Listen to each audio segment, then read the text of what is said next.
اللهم صل على سيدنا ومولانا محمد وعلى آله بسم الله الرحمن الرحيم وقالوا اتخذ الله ولدا سبحانه بل له ما في السماوات والأرض كل له قانتون. السلام علیکم ورحمۃ اللہ وبرکاتہ. الحمد للہ رب العالمین والصلاة والسلام علی سید المرسلین وعلی آلہ واصحابہ اجمعین. اما بعد رب اشرح لی صدری ویسر لی امری واحلل عقدۃ من لسانی یفقہوا قولی. رب زدنی علما. اعوذ باللہ من الشیطان الرجیم. بسم اللہ الرحمن الرحیم. وقالوا اتخذ اللہ ولدا سبحانہ بل لہ ما فی السماوات والارض کل لہ قانتون. معزز سامعین، میں نے آپ کے سامنے تلاوت کی ہے سورۃ البقرہ آیت نمبر 116. اس دعا کے ساتھ آغاز کرتے ہیں کہ اللہ تعالیٰ ہمیں نہ صرف قرآن پاک کو سمجھنے کی توفیق عطا فرمائے بلکہ اس پر عمل پیرا ہونے کی توفیق عطا فرمائے، اور اللہ تعالیٰ نہ صرف ہمیں قرآن کی سمجھ دے بلکہ اس قرآن کو ہمارے دلوں کو تبدیل کرنے والا بنائے، ہمارے دلوں میں اترنے والا بنائے، اثر کرنے والا بنائے. جیسے کہ اللہ تعالیٰ نے اور مقامات فرمایا ہے نا کہ جب ان کے سامنے قرآن کی آیات کی تلاوت کی جاتی ہے تو وہ ان کے ایمان میں اضافہ کرتی ہیں. تو ہر قرآن کی ہر آیت، قرآن کا ہر لفظ ہمارے ایمان میں اضافے کا باعث بنے، کیونکہ ایمان مضبوط ہوگا تو ہی عمل بھی اچھے ہوں گے. اللہ تعالیٰ سے اس دعا کے ساتھ شروع کرتے ہیں. آیت نمبر 116 سورۃ البقرہ. ہم نے دیکھی آیت، آئیے اب دیکھتے ہیں اس کا ترجمہ. وقالو، اور انہوں نے کہا، وقالو، اور انہوں نے کہا، ان سب نے، اس میں عیسائی یہودی سب. وقالو اتخذ اللہ ولدا، انہوں نے کہا کہ اللہ نے بنا لیا ہے ولدا، بیٹا. سبحانہ، وہ پاک ہے. بل لہ، بلکہ اسی کے لیے ہے، ما، جو کچھ ہے، فی السماواتی، آسمانوں میں، والارض، اور جو کچھ زمین میں ہے. کل لہ قانتون، اور سب کے سب اللہ کے فرما بردار ہیں، سب کے سب اللہ کی اطاعت گزار ہیں. بہت اہم آیت ہے یہ. اس عقیدے کی طرف اشارہ ہے جو اللہ کے بارے میں مختلف مذاہب کے لوگوں نے اختیار کر رکھا تھا. یہاں پر تو صرف ان لوگوں کا ذکر ہوا ہے نا جنہوں نے کہا کہ اللہ نے بیٹا بنا لیا. قرآن پاک میں ہمیں ایسے گروہ کا ذکر بھی ملتا ہے جو اللہ کی طرف بیٹیوں کو منسوب کرتے تھے، اور وہ کون تھے؟ وہ تھے مشرکین مکہ. وہ فرشتوں کو اللہ کی بیٹیاں کہتے تھے.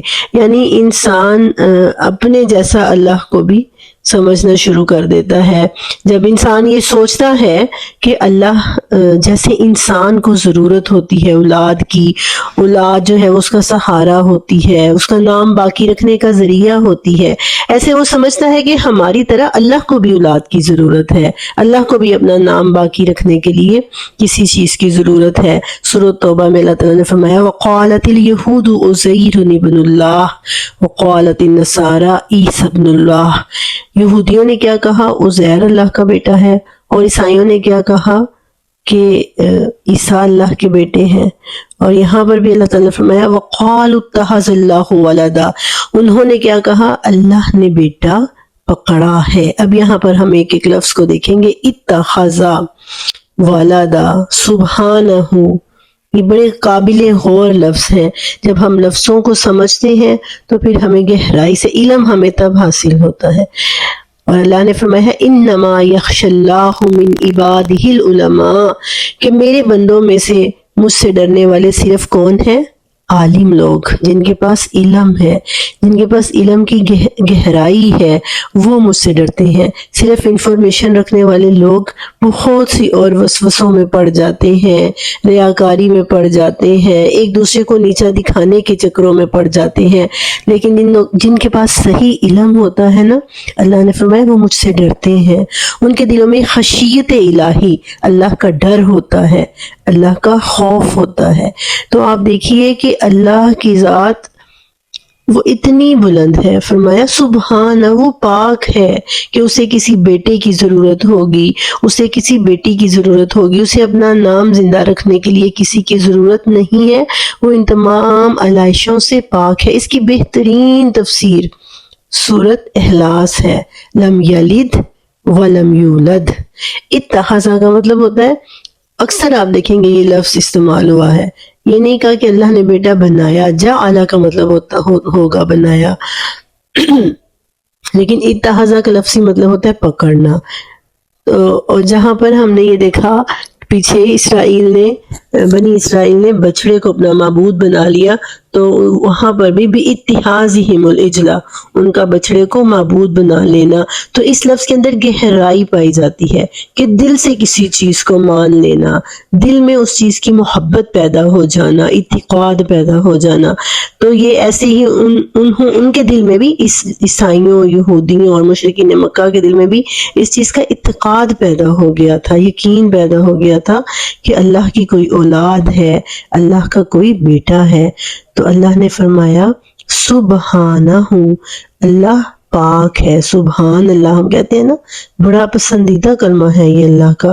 تو فرمایا اللہ ان تمام چیزوں سے پاک ہے، اور یہ بہت سے مقامات پر یہ مضمون ہمیں ملتا ہے، اور اللہ تعالیٰ نے غصے کا اظہار کیا ہے۔ سورۃ اسراء کے اندر آیا تھا تقاد السماوات یتفطرن، کہ قریب ہے آسمان پھٹ جائیں اس بات سے کہ اللہ نے بیٹا بنایا ہے، اللہ کا کوئی بیٹا ہے۔ حدیث قدسی ہے کہ اللہ تعالیٰ فرماتے ہیں بنی آدم نے مجھے جھٹلایا اور اس نے مجھے گالی دی۔ گالی کیا؟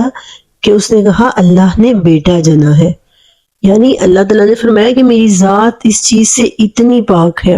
گالی اللہ تعالیٰ اس چیز کو اپنے لیے تصور کرتے ہیں۔ آپ یہ سوچیں کہ جب کوئی ہمارے پیرنٹس کو آتا ہے گالی دیتا ہے تو وہ ہمیں کتنا برا لگتا ہے، اور ہم مسلمان میری کرسمس کہہ رہے ہوتے ہیں۔ اس کا کیا مطلب ہے؟ کہ عیسیٰ اللہ نے بیٹا جنا۔ تو یہ چیز آپ دیکھیں، یہ اللہ کا ظرف ہے، اللہ کی ذات ہے کہ جو اس طرح کھلم کھلا لوگوں کو خود کو گالیاں دیتا ہوا دیکھ رہا ہے، جبکہ وہ رزاق ہے، جبکہ وہ خالق ہے، لیکن اس کے باوجود وہ ان کو برداشت کرتا ہے۔ اس نے ان کو زمین پہ چھوڑا ہوا ہے، جبکہ اللہ نے فرمایا یہ قریب ہے کہ آسمان پھٹ جائے، زمین ریزہ ریزہ ہو جائے۔ اتنی بڑی بات ہے جو یہ کہتے ہیں کہ اللہ نے بیٹا بنایا ہے، گویا یہ اللہ کو گالی دیتے ہیں۔ والدہ کا لفظ دیکھیں، اس پر تھوڑی سی میں بات کروں گی۔ والد کہتے ہیں چائلڈ کو۔ آپ دیکھیں چائلڈ ہم میل یا فیمیل کی اس میں ہم تمیز نہیں کرتے کہ میل بچے کو کہہ رہے ہیں یا فیمیل بچے کو کہہ رہے ہیں، مذکر مؤنث کی تمیز اس میں نہیں ہوتی۔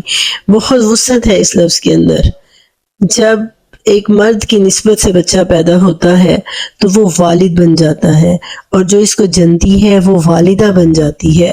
تو فرمایا اللہ نہ والد ہے، نہ والدہ ہے، نہ اس کو کسی نے لم یلد ولم یولد۔ فرمایا سبحانہ، وہ پاک ہے، وہ ان ساری علائشوں سے پاک ہے کہ اسے کسی نے جنا ہو، یا یہ تو انسان کی صفت ہے، انسانوں کے اندر یہ چیزیں ہیں، جانوروں کے اندر اس نے یہ چیزیں رکھی ہیں، اور اس کی ذات ان تمام چیزوں سے بہت پاک ہے، بہت اوپر ہے۔ تو گویا آپ اس کو اللہ کے اس کی ذات سے اتنا نیچے لے آتے ہو، اس کو انسانوں کے ساتھ ملانا شروع کر دیتے ہو، تو اللہ نے اس کو گالی کہا ہے اپنے لیے۔ حدیث قدسی میں ہے کہ جب انسان یہ کہتا ہے کہ اللہ نے بیٹا جنا، تو اس نے اللہ کو گویا کہ گالی دی ہے۔ اور آپ دیکھیں اللہ تعالیٰ کیسے لوگوں کو گالیاں دیتے ہوئے دیکھتا ہے اور برداشت کر رہا ہے، اور کتنا رحمان ہے وہ اور کتنا رحیم ہے وہ۔ لیکن ایک دن آئے گا، پھر وہ کیسے بخشے گا ان لوگوں کو جو اسے گالیاں دے دے کر ساری زندگی گزارتے رہے ہیں. کیسے وہ جنت کے مستحق ہو سکتے ہیں؟ کیسے وہ دائمی اور ابدی راحتوں کے مستحق ہو سکتے ہیں؟ اس نے کہا کہ جو اچھے کام انہوں نے کیے ہیں ان کا بدلہ میں نے انہیں دنیا میں ہی دے دیا ہے. مشرک کافر کے لیے کوئی جنت نہیں ہے. کیوں؟ انہوں نے اللہ کو انسانوں کے برابر ٹھہرا دیا اور پھر ساری زندگی اسی عمل میں گزاری. سوچنے سمجھنے کی طرف وہ آئے ہی نہیں. فرمایا بل لہ ما فی السماوات والارض، زمین و آسمان میں جو کچھ بھی ہے وہ اس کا ہے. زمین ہے، آسمان ہے، ہر چیز کل لہ قانتون، ہر چیز اس کی فرما بردار ہے، ہر چیز اس کی فرما برداری کر رہی ہے. ہوا اس کے حکم سے چلتی ہے، اس کا حکم نہیں ہوتا وہ رک جاتی ہے. دریا اللہ کے حکم سے رواں دواں ہے، جب اللہ حکم دیتا ہے تو وہی وہ اپنے کناروں سے باہر آ جاتے ہیں. جب اللہ کا حکم نہیں ہوتا وہ اپنی سپیڈ میں چلے جا رہے ہیں. پہاڑ ہیں وہ کھڑے ہیں اللہ کے حکم سے، جب اللہ کا حکم ہوتا ہے ان کے اندر بھی لینڈ سلائیڈنگ ہونے لگ جاتی ہے، زلزلے آنے لگ جاتے ہیں، لیکن اللہ کے حکم سے. انسان کس چیز سے پہچانا جاتا ہے؟ اپنے بیسک کریکٹر سے. ہوا کا کریکٹر کیا ہے؟ اس نے چلنا ہے اور اس نے ہوا دینی ہے. اور سورج کا کریکٹر کیا ہے؟ اس نے روشنی دینی ہے. اور ایسے ہی رات کا کریکٹر کیا ہے؟ اس نے چھا جانا ہے، اس نے تاریکی لے آنی ہے. یہ دائرے ہیں جو اللہ نے بنائے ہیں اور ہر چیز اپنے دائرے میں ہے. جیسے سورۃ یاسین میں اللہ تعالیٰ نے فرمایا کہ ہر چیز اپنے دائرے میں کام کر رہی ہے. تو ایسے ہی ہر چیز کے اللہ نے دائرے مقرر کیے ہیں اور انسان کے لیے بھی اللہ نے دائرہ مقرر کیا ہے. لیکن ساری مخلوقات میں سے صرف انسان ہے جس کو دائرہ تو اللہ نے دیا لیکن اس کے ساتھ ساتھ اختیار بھی دے دیا. اختیار دیا ہے کہ غلط راستہ اپناؤ یا صحیح راستہ اپناؤ، لیکن ساتھ ساتھ حکم بھی دیا ہے کہ اللہ کے قانی بن کر رہنا ہے. قانتا کا مطلب ہوتا ہے، اس کا روٹ ورڈ ہے قاف نون تے، جس کا مطلب ہے دوام یا ہمیشگی. لفظی مطلب اس کا یہ ہوتا ہے دوام یا ہمیشگی. اور آگے اس کے 3 مطلب نکلتے ہیں. نمبر 1 اطاعت یعنی ہمیشہ کی اطاعت. نمبر 2 پہ اس کا مطلب ہوتا ہے قیام. اور نمبر 3 سکوت. اطاعت اور عبادت یعنی مکمل عبادت، مکمل اطاعت کس کی کرنی ہے؟ جو دعائے قنوت ہم پڑھتے ہیں اس کا کیا مطلب؟ وَلَكَ نُصَلِّي وَنَسْجُدُ، اللہ تیرے لیے ہم نماز پڑھتے ہیں، تیرے لیے سجدہ کرتے ہیں. وَنَخْلَعُ وَنَتْرُكُ مَا يَفْجُرُكَ، اللہ تیرے سوا ہم چھوڑ دیتے ہیں، ہم اپنی گردن سے نخلعو ہم اتار دیتے ہیں، ہم چھوڑ دیتے ہیں ہر وہ چیز یفجرک جو تیری نافرمانی کی طرف لے کر آتی ہے. یہ دعائے قنوت میں ہم پڑھتے ہیں، پڑھتے ضرور ہیں لیکن کرتے کوئی نہیں ہے. کیا ایسا ہے کہ ہماری عبادات صرف اللہ کے لیے ہیں؟ ہم صرف اللہ سے مانگتے ہیں. اور قیام کا مطلب بھی عبادت ہی میں آتا ہے. جیسے حدیث میں ایسے افضل الصلاۃ طول القنوت، سب سے بہترین نماز کون سی ہے؟ جس میں لمبا قیام ہوتا ہے. تو قنوت کس کو کہتے ہیں؟ قیام کو، یعنی یہ بھی عبادت کی ہی ایک قسم ہے. اور ایسے ہی سکوت بھی اس کا مطلب ہے قوموا للہ قانتین. یہ آیت ہے کھڑے ہو جاؤ اللہ کے لیے خاموشی سے. یہاں پہ قانتین کا لفظ خاموشی کے میننگ میں آتا ہے. تو 3 مطلب اطاعت اور عبادت، قیام اور سکوت. مطلب یہ کہ مکمل اللہ کی اطاعت میں آ جانا ہے. جیسے اللہ تعالیٰ نے حضرت مریم علیہ السلام سے فرمایا تھا یا مریم اقنتی لربک، اے مریم اپنے رب کی فرما بردار ہو جا. اور دیکھیے کس طرح حضرت مریم علیہ السلام نے زندگی گزاری اللہ کی فرما برداری میں. ہر وقت اللہ کی عبادت، ہر وقت اللہ کی یاد. تو یہ ہے قانتون. فرمایا قل لہ قانتون، وہ اللہ جس کے پاس آسمانوں کی بادشاہت ہے، وہ اللہ جس کے پاس زمینوں کی بادشاہت ہے، وہ اللہ جس کے لیے ہر چیز سجدہ ریز ہے، اس کے حکم اس کے کل کہنے کی منتظر ہے. کیا وہ بیٹے کا محتاج ہوگا؟ وہ بیٹی کا محتاج ہوگا؟ انتہائی خوبصورت آیت. یہ آیت ہمیں کیا سبق دے رہی ہے؟ یہ آیت ہمیں یہ سکھاتی ہے کہ دنیا کی ہر چیز اللہ کی فرما بردار ہے. تم بھی اللہ کے فرما بردار ہو جاؤ. اور جس طرح اللہ نے اپنے اندر اعلیٰ ظرفی پیدا کی ہوئی ہے کہ خود کو گالیاں دینے والوں کو آج دنیا میں اس نے چھوٹ دے رکھی ہے، ایسے ہی ہمیں بھی اپنے اندر اعلیٰ ظرفی پیدا کرنی ہوگی. یہ آیت ہمیں یہ چیزیں سکھاتی ہے. اللہ سے دعا ہے کہ وہ ہمیں عمل کرنے اور سمجھنے کی توفیق عطا فرمائے. آمین.